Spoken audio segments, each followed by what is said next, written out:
कौन लड़ेगा? हम लड़ेंगे। कौन जीतेगा? हम जीतेंगे। कौन लड़ेगा? कौन जीतेगा?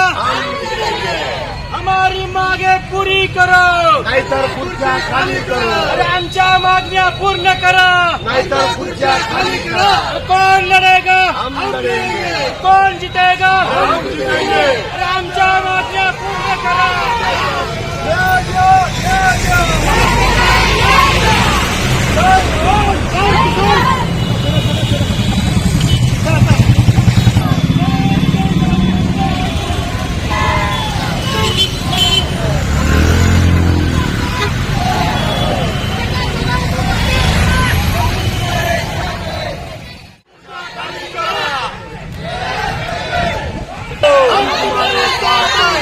शेखर दादा तू आगे बढ़ो. हम तुम्हारे साथ हैं. न्याय द्या, न्याय द्या. कलेक्टर साहेब न्याय द्या. अरे न्याय द्या, न्याय द्या. जो या ग्रामीण भागातील टिंगरी गावामधून जो मोर्चा निघालेला आहे, या मोर्चाचे विषय स्मशानभूमीमधील ज्या गावातील ज्या प्रस्थापित लोकांनी जे अतिक्रमण केलेलं आहे, या अतिक्रमणाप्रसंगी शेखर दादाच्या नेतृत्वाचे आंदोलन आज या अप्पर जिल्हाधिकारी कार्यालयावर आज बहुसंख्येने आदिवासी समाज बांधव व विविध संघटनेचे पदाधिकारी उपस्थित आहेत.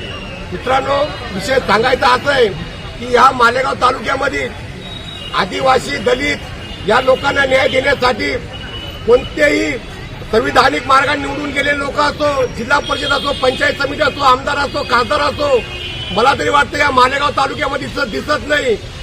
वेळोवेळी मला वंचित बहुजन आघाडीच्या वतीने, लोकशाही धडक मोर्चाच्या वतीने, अशा अनेक मालेगाव विधायक समितीच्या वतीने, अशा वेगवेगळ्या समितीच्या वतीने आम्हाला या मालेगावमध्ये अनेक मागण्या कराव्या लागतात. म्हणजे या प्रस्थापित लोकांना फक्त मतदान देण्याचं का आपण एवढंच काम केलेलं आहे आतापर्यंत आपण. मित्रांनो, या आदिवासी लोकांना, दलित, या बहुसंख्येला जे बहुजन लोक आहेत, या बहुजन वर्गाला मला एकच सांगायची विनंती आहे की तुम्ही मतदान करत असताना या लोकांना एक टाइम धडा शिकवा. कारण की तुम्ही 70 वर्षापासून भारत स्वतंत्र झाला, आज 80-90 वर्ष झाले, आज मी तुमच्या झोपडपट्ट्या तशाच आहेत. कुठलाही घरकुल येऊ, तुम्हाला कुठल्याही योजना येऊ, या योजना तुम्हाला तुमच्या मुळात सगळं येत नाही. आज तुम्ही राशन कार्डापासून वंचित असतात, तुम्ही आधार कार्डापासून वंचित असतात, तुम्हाला अनेक तुमचे जातीचे दाखले मिळत नाही. अशा अनेक योजना आहेत गव्हर्नमेंटच्या, पण सगळ्या योजना या फसव्या योजना असतात. या फसव्या योजनेला आपण बळी पडतो व आपण या प्रस्थापित लोकांना वेळोवेळी मतदान करतो. मित्रांनो, तुम्ही एवढं ध्यानात ठेवा की या प्रस्थापित लोकांना आता येणाऱ्या काळामध्ये यांना धडा शिकवा व आपले जे गोरगरीब पक्षातले जे उमेदवार असतील, जे आपल्या अहोरात्र आपल्यासाठी लढणारे, अशा उमेदवारांना तुम्ही निवडून द्या. एवढं बोलतो, 2 शब्द संपवतो. आज आमचा या शेखर दादा यांचा या जगात पहिला रहिवास आहे.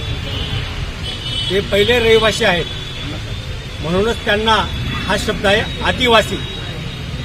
परंतु शेखर दादा, आपण ज्या ह्या आदिवासीच्या समस्या घेऊन इथपर्यंत आलात, नक्कीच याची दखल सन्माननीय शालेय शिक्षण मंत्री दादासाहेब भुसे यांना कळाली की तुमचा हा मोर्चा अप्पर जिल्हाधिकारी कार्यालयावर येत आहे. साहेबांनी तात्काळ प्रशासनाला आणि आम्हा पदाधिकाऱ्यांना फोन केलेत. त्या मोर्चाचे काय काय समस्या आहेत त्या संबंधित अधिकाऱ्यांना बोलून ताबडतोब मी येण्याच्या आधी तुमच्या उपस्थितीत त्या अधिकाऱ्यांची मिटिंग घेतली जाईल. टिंगरीमधील आदिवासीचा स्मशानभूमीचा प्रश्न असेल, दैवाच्या गोसावी समाजाचा प्रश्न असेल, हे प्रश्न सर्व सोडवले जातील.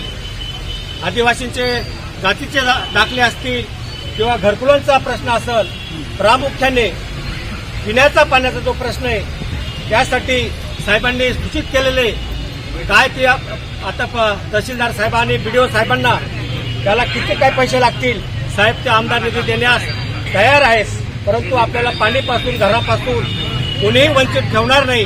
शेखर दादा, आपण अत्यंत चांगल्या प्रश्नांना वाचा फोडली आणि गोरगरिबांसाठी आपले सर्व पदाधिकारी मनसे असेल माहितीचे उत्तर महाराष्ट्राचे उपाध्यक्ष मोरे साहेब असतील, अनिल जाधव आहेत, भाऊ आहेत, आपण असंच जे प्रश्न असतील ते प्रश्नाचे नक्की शासन सोडवणूक करल.